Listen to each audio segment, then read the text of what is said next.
Hello everybody. So we're probably at home, working, isolation.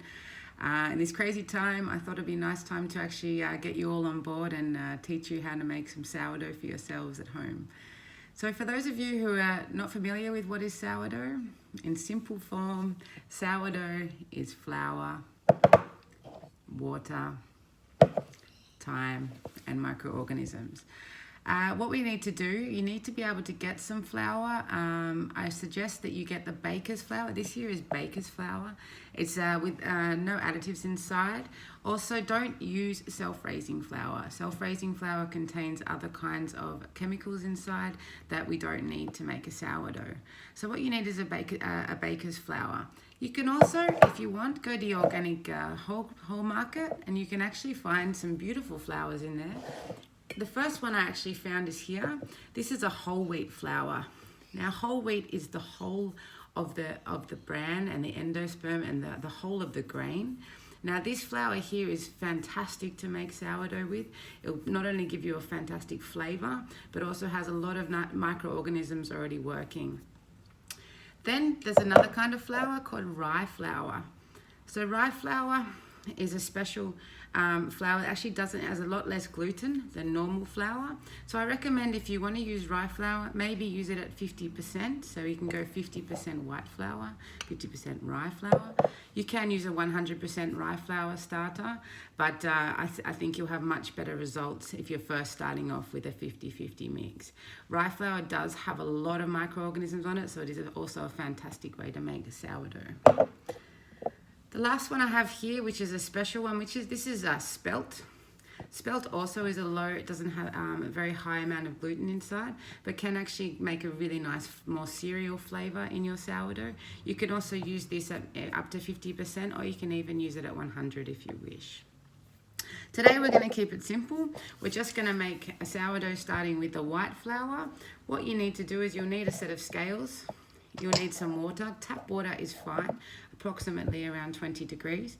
Then you also need a bowl or a jar to place your sourdough in afterwards, and a bowl and a spoon. So what we're going to do is we first put our scales on. Sourdough is very simply equal parts flour and water. Now to start with, you can start with, say for example, 50 grams. You can start with 100 grams. I prefer to start with 50 grams. For those of you with 25 kilo bags, still maybe start with 50 grams. So 50 grams of flour and 50 grams of water.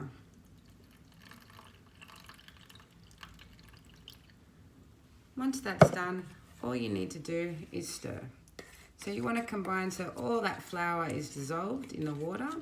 You're going to see, maybe if you've used more of the whole wheat flours, or if you've used some of the rye flours, you might need to add a little bit more water.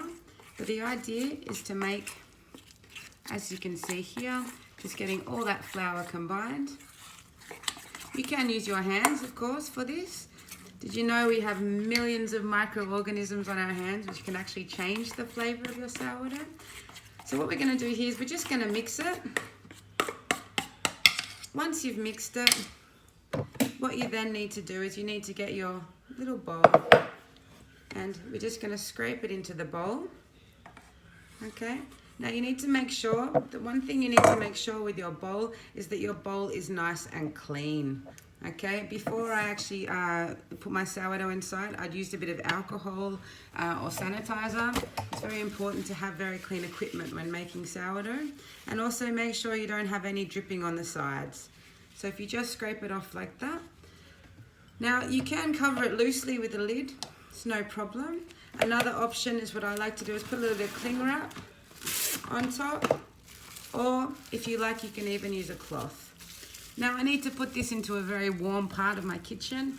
It needs a lot of time and of course a good warm temperature.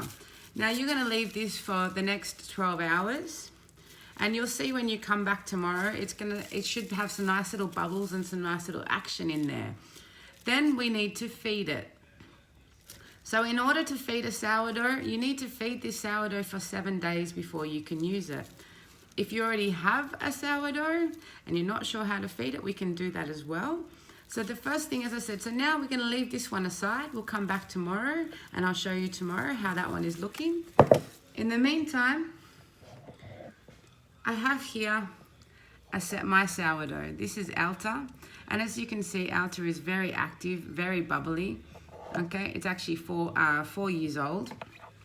Now I'm going to show you how I feed Alta. Okay, so basically what I would do, if I wanted to bake bread, I can use some of this now, or I can feed it, and I can actually even store it in the fridge. So now what I need to do is just to feed it. So this is what you're going to have to do tomorrow. So in 12 hours time, you're going to have to take your little sourdough, and you're going to have to follow these instructions. It's quite simple. First thing you need is you need to have a clean bowl. So when you have a clean bowl, you then need to have equal parts flour, water and starter. So how we do that, so I come here, I'm going to put inside here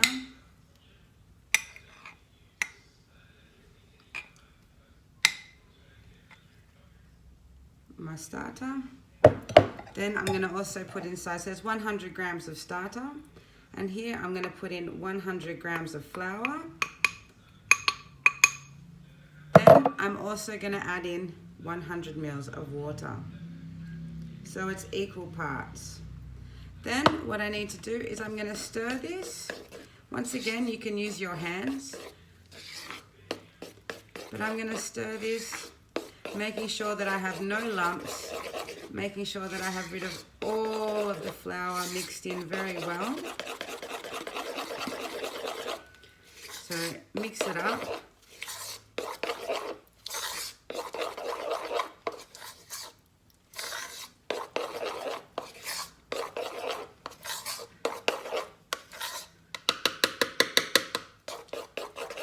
So you can see here, it's very well mixed.